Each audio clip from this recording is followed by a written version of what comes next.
Atomic theory पढ़ते हैं, किसने किया? डाल्टन ने किया। डाल्टन ने थोड़ी ना किया, इट वॉज फार फार अगो। आज से 2600 साल पहले ऋषि कनड थे, कण से बनाए कण, वो कण कण में काम करते थे, वो चावल कलेक्ट करते थे, कण कण बीनते रहते थे चावल, तो लोगों ने उनका नाम कण रख दिया, ये तो कण है, कण के पीछे घूमते रहते हैं।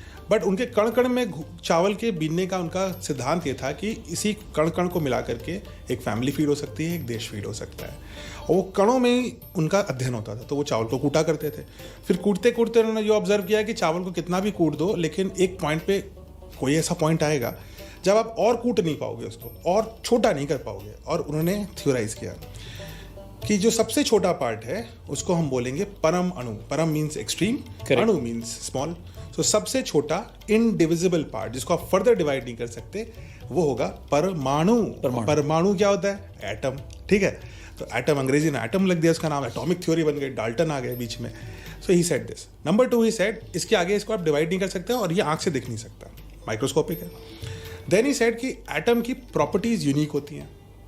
आज भी एटॉमिक थ्योरी में एटम की प्रॉपर्टी यूनिक होती है। ठीक है। And then this is something which he did which is the most extraordinary part of this. He said मैं एटम की साइज निकालता हूँ। So this divided by 8 into 8 into 8 6 times, तो एक एटम की साइज आएगी लगभग 6 into 10 to the power of -8। Atom की इतनी साइज आएगी। मॉडर्न थ्योरी में एटम की साइज इससे थोड़ी छोटी होती है, 10 to the power of -10 होती है, उस यूनिट्स में होती है।